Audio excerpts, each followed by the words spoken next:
Hello guys, welcome to my channel the law cognition. जो भी बच्चे बिहार जुडिशरी के एग्ज़ाम के नोटिफिकेशन का वेट कर रहे थे या फिर जो भी बच्चे स्पेसिफिकली बिहार के लिए प्रिपेयर कर रहे थे, उनका आज वेट पूरा होता है बिकॉज आज बिहार नोटिफिकेशन आउट हो गई है। जहाँ पे इन्होंने कितनी वैकेंसी होगी वो आज आपको बता दिया गया है। कब आपका एप्लीकेशन स्टार्ट होगा और कब उसकी एंड डेट होगी वो भी इन्होंने स्पेसिफिकली नोटिफिकेशन में क्लियर कर दिया, अलॉन्ग विद सब्जेक्ट्स और पैटर्न और सारी चीज़ें आज इन्होंने डिक्लेयर कर दिया है। ठीक है, तो अब अगर हम देखें तो हमारा जो नोटिफिकेशन आया है उसमें टोटल 155 वैकेंसीज निकाली है। बहुत अच्छा अमाउंट ऑफ वैकेंसी निकाला है इन्होंने। ठीक है, तो जो भी बच्चे आपका प्रिपेयर कर रहे हैं स्पेसिफिकली फॉर बिहार या फिर जिन्होंने यूपी का भी एग्ज़ाम दिया है उनके लिए भी ये अच्छी अपॉर्चुनिटी है बिकॉज ज़्यादा टाइम नहीं हुआ है यूपी दिए हुए भी। तो फ्रेश आप रिवीजन करते हुए बिहार के लिए भी ऑप्ट कर सकते हो। और इनफैक्ट जो भी बच्चे कोई दूसरे स्टेट्स के भी हैं वो सारे बच्चे भी ये पेपर दे सकते हैं।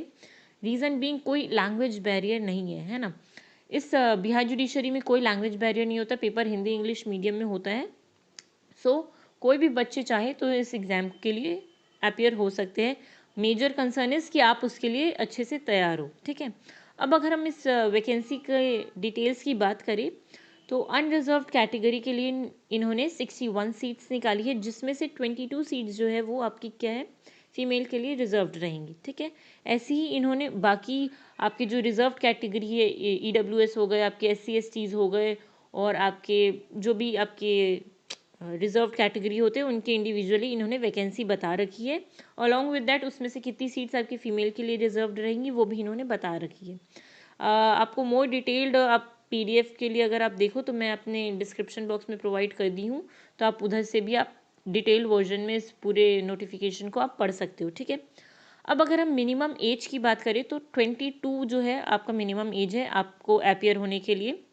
ठीक है, अब अगर हम इसके पैटर्न और सब्जेक्ट का बात करें तो सिमिलर पैटर्न है जैसा कि यूपी में रहता है। दैट इज़ लॉ और आपका जनरल नॉलेज दोनों का पेपर होता है। ठीक है, तो अब इसमें क्या डिफरेंस रहेगा, तो as such there is no such difference between the paper जो आपका यूपी में होता है। सिमिलर काइंड ऑफ पेपर होगा आपका बिहार का भी।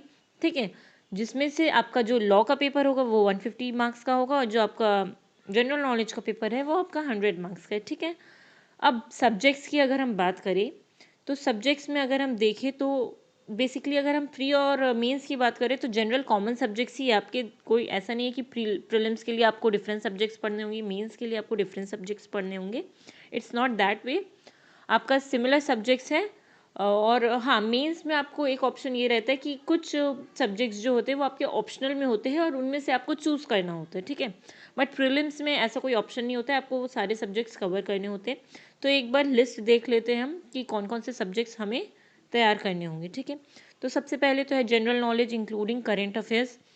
तो जो भी बच्चे बस लॉज में फोकस थे ये ध्यान रखेंगे, एक स्पेसिफिक पेपर होता है बिहार में जो आपका जनरल नॉलेज का होता है। और लॉ के लिए तो क्या होता है कि हम सभी तैयार कर रहे होते हैं, जनरल नॉलेज का जो पेपर होता है वो एक तरह से आपको थोड़ा सा डिफरेंस क्रिएट करता है, which leads to scoring of marks. ठीक है, क्योंकि जनरल नॉलेज में उतना लोग फोकस नहीं करते हैं, तो यहीं पे होता है जहाँ पे आप अपने आप को दूसरों से सुपीरियर बना सकते हो। ठीक है, स्कोर कर सकते हो बेसिकली ज़्यादा।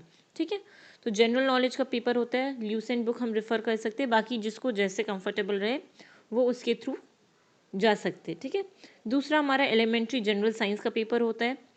तीसरा हमारा जो है वो law of evidence and procedure होता है हमारा प्रीलिम्स के एग्ज़ाम में। चौथा constitutional and administrative law of India, ये एक सब्जेक्ट है। पांचवा हमारा हिंदू लॉ और मुस्लिम लॉ, ये भी एक सब्जेक्ट होगा हमारा प्रीलिम्स में।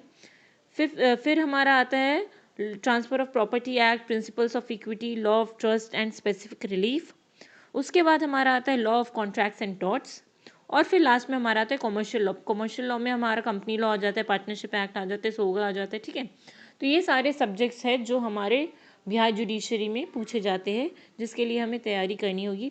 और अभी सिंस हमारा नोटिफिकेशन आया है कोई डेट स्पेसिफिक आई नहीं है कब एग्ज़ाम होगा। अगर हम बात करें एप्लीकेशन की डेट की तो एप्लीकेशन हमारी ओपन हो जाएगी 27 फरवरी से, और ये हमारे को एक महीने का टाइम दे रही है, मतलब 27 मार्च को हमारा एप्लीकेशन बंद हो जाएगा। सो जितने भी बच्चों को फॉर्म भरना है वो प्लीज़ इस 1 मंथ के पीरियड में फॉर्म फिल कर दे, बिकॉज उसके बाद फॉर्म का जो विंडो है वो क्लोज़ हो जाएगा। और जनरली जो है उसके बाद ही हमारी फॉर्म क्लोज़ होने के बाद ही कुछ दिनों में ही ये नोटिफिकेशन बेसिकली निकाल देते हैं जनरली कि कब आपका एग्ज़ाम डेट होगा, है ना। बट एज सच अभी कोई एग्ज़ाम की डेट नहीं आई है, और जनरली जो होता है वो एग्ज़ाम डेट के 1-1.5 महीने के अंदर या 2 महीने के अंदर हमारा पेपर हो जाता है। सो अब डेट क्या होगी उसके ऊपर रश करने से बेटर है उसको उसका आंसर ढूंढने से बेटर है कि सिंस नोटिफिकेशन आउट हो गया है, देयर आर हाईली प्रोबेबिलिटी कि हमारे एग्ज़ाम्स बहुत जल्दी ही हो जाएंगे। तो हमें जल्दी से अब अपने आप को प्रिपेयर करना होगा, स्ट्रॉन्ग वो स्टार्ट करनी होगी हमारी अपनी प्रिपरेशन। और जिन्होंने स्टार्ट कर दी है वो अपना रिविजन्स और अपने कॉन्सेप्ट्स को और क्लियर करते हुए मॉक्स लगाए और सारी चीज़ों को सॉल्व करते रहे। ठीक है, आई होप इस वीडियो से आपको इन्फॉर्मेशन मिली होगी।